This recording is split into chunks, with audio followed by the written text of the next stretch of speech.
जी श्री राम साहब प्लीज जी। आपका श्री राम ग्रुप की तरफ से पूरा पूरा स्वागत, दैनिक भास्कर के रीडर्स की तरफ से स्वागत, इंदौर की तरफ से एक बार फिर से स्वागत। मेरे क्वेश्चन अटल बिहारी वाजपेयी के लिए, अपने ऑनरेबल प्राइम मिनिस्टर, उनके बारे में सर कोई संस्मरण पुराना कोई आप बताएं प्लीज। मैं कहूँगा कि जितने मेरे आपकी अदालत के संस्मरण हैं, जितनी यादें हैं, उनमें सबसे ज्यादा कोई याद मेरे दिल के करीब है तो वो अटल जी की है।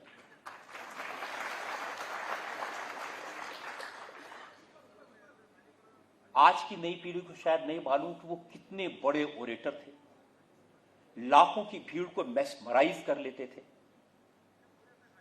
वो जब बोलते थे तो लोग हंसते थे, रोते थे, जोश में आते थे। हर तरह का रंग उनकी पब्लिक मीटिंग में दिखाई देता था। तो उनको आपकी अदालत में बुलाना बड़ा चैलेंज था। मैं उनके पास जाता था तो उनकी हमेशा आदत थी ना कहने, नहीं साहब छोड़िए, काम हमें बुला रहे हैं। एक दिन मैं बहुत सारी चिट्ठियां लेके गया। मैंने कहा अटल जी देखिए, इतनी हजारों चिट्ठियां आई हैं आपको बुलाने के लिए। कहते हैं साहब जिसके पास जाते हैं उसकी चिट्ठियां ले जाते हैं आप। फाइनली वो आपकी अदालत में आए और उनका जो शो था बहुत बड़ा हिट था, क्योंकि उन्होंने एक एक सवाल का जवाब एक कवि की तरह, एक आर्टिस्ट की तरह, एक पॉलिटिशियन की तरह दिया। और उनके जवाब ऐसे थे जो एक एक जवाब सुन के सिहर जाए। और मैंने कोई कमी नहीं छोड़ी थी। मैं तो उनको यह भी यहां तक पूछ लिया था कि अटल जी आपके चेहरे की लाली का राज क्या है। तो कभी इस तरह की बातें उनसे पूछी नहीं गई थी, सवाल नहीं पूछे गए थे। प्रोग्राम बहुत बड़ा हिट हुआ। उसके बाद चुनाव हुए, वो प्रधानमंत्री बने, 13 दिन प्राइम मिनिस्टर रहे, फिर उनकी सरकार गिर गई। इस दौरान जब ये प्रधानमंत्री नहीं थे, देवेगौड़ा प्राइम मिनिस्टर थे, उनका एक डिनर था मॉरिशस के प्राइम मिनिस्टर के लिए। वहां अटल जी से मेरी मुलाकात हुई। मुझे नहीं मालूम था कि शो के बाद उनका रिएक्शन कैसा है, उनको अच्छा लगा या नहीं लगा। तो उन्होंने अपने अंदाज में कहा कि हाजिर होइए साहब। मैंने कहा जी मैं समझा नहीं। हमारे सामने हाजिर होइए। तो मैंने कहा जी मैं जरूर आ जाऊंगा। अपने मन में सोचने लगा कि लगता है कि नाराज हैं, जो उल्टे सीधे सवाल पूछे थे। तो मैं ये तैयार होके गया था कि ठीक है, बड़े हैं, दो चार बातें सुनाएंगे तो सिर झुका के सुन लेंगे। मेरे मन में बहुत सम्मान उनके लिए हमेशा रहा। पहले तो बैठे रहे सामने, कुछ बोले नहीं। तो मैंने कहा जी आपने बुलाया था। कुछ नहीं। फिर कहा कि हमें आपसे कुछ कहना है। तो मैंने कहा अटल जी आप बड़े हैं, आप कुछ भी कह सकते हैं। नहीं साहब, दिल पे बोझ है, उतारना चाहते हैं।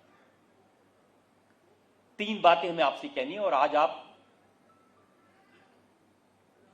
बोलेंगे नहीं, हमारी बात सुनेंगे। आई प्रिपेयर्ड, भाई क्या कहने वाले हैं। थोड़े पॉज के बाद उन्होंने कहा कि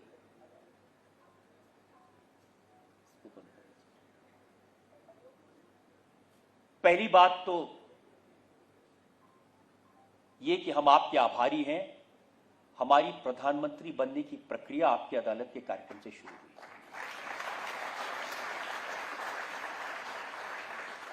कि इतनी बड़ी बात थी कि मैं स्टन था, मुझे अपने कानों पर भरोसा नहीं हुआ। मैंने कहा अटल जी आप क्या कह रहे हैं, ये कार्यक्रम किया है मैंने तो, आपकी 50 साल की तपस्या है। उन्होंने कहा नहीं साहब, इस कार्यक्रम के बाद हमने लोगों की आंखों में परिवर्तन देखा। दूसरी बात हम आपसे कहना चाहते हैं, हम क्षमा प्रार्थी हैं। हम 13 दिन प्रधानमंत्री रहे, आपसे मिले नहीं। तो मैंने कहा अटल जी 13 दिन में किस किस को मिल सकते थे। नहीं, आपसे मिलना चाहिए था। और तीसरी बात, उन्होंने हाथ बढ़ाया, हम आपसे मित्रता करना चाहते हैं।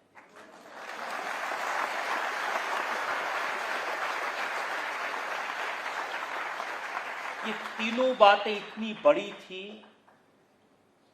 कि मेरे पास जवाब नहीं था, मुझे समझ नहीं आ रहा था मैं इस पर कैसे रिएक्ट करूं, क्या करूं। वापस आने के बाद 3-4 दिन तक मैं सो नहीं पाया। ये बात मेरे कान में गूंजती थी, कितनी बड़ी जिम्मेदारी, कितना सम्मान, कितना मान, ऐसे व्यक्ति ने जिसको मैं सबसे ज्यादा सम्मानित, सबसे बड़ा मानता हूं। और चूंकि उनके मेरे बीच की बात थी, मैं किसी से कह भी नहीं सकता था। इसके बाद कई साल बाद 2014 में, खैर इसका नतीजा ये हुआ कि उसके बाद फिर दोबारा चुनाव हुए, वो फिर से आपकी अदालत में आए, उसके प्रधानमंत्री बने, 6 बरस रहे और मुझे बहुत उनके करीब रहने का, उनसे बहुत कुछ सीखने का मौका मिला। मैं उससे कोई बात कहता था तो उस पर वो जो बात जवाब देते थे और बार बार मिलना होता था। जैसे एक एग्जांपल आपको बताता हूं कि मैंने उनसे कहा कि अटल जी, मुझे आपकी तरह बोलना सीखना है। नहीं साहब, हमसे बोलने की कला मत सीखिए, अगर सीखना है तो चुप रहने की कला सीखिए।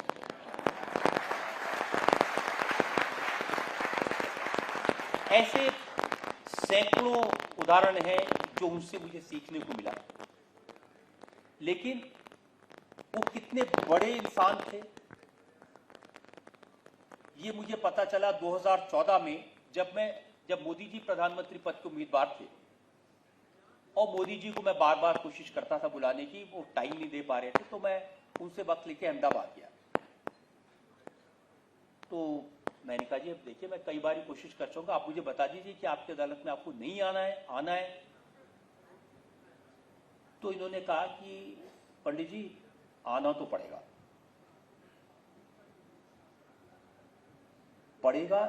मोदी जी के मुंह से कभी कोई सुन ही नहीं सकता है, उनके लिए कुछ पड़ेगा मतलब नहीं है। तो मैं कहा जी पड़ेगा मतलब ऐसे क्यों? वो बहुत साल से पंडित जी मुझे कहने लगे, देखिए पंडित जी, अटल जी ने मुझे और टीवीआर शेनॉय मलयालम मनोरमा के बहुत बड़े पत्रकार थे। एक दिन मैं और टीवीआर शेनॉय अटल जी से बात कर रहे थे, तो अटल जी ने कहा था कि प्रधानमंत्री बनने की प्रक्रिया आपकी अदालत के कार्यक्रम से शुरू। इंडिया टीवी हर वक्त हर जगह डाउनलोड करने के लिए सर्च करें India TV news Google play store या ऐप स्टोर पर।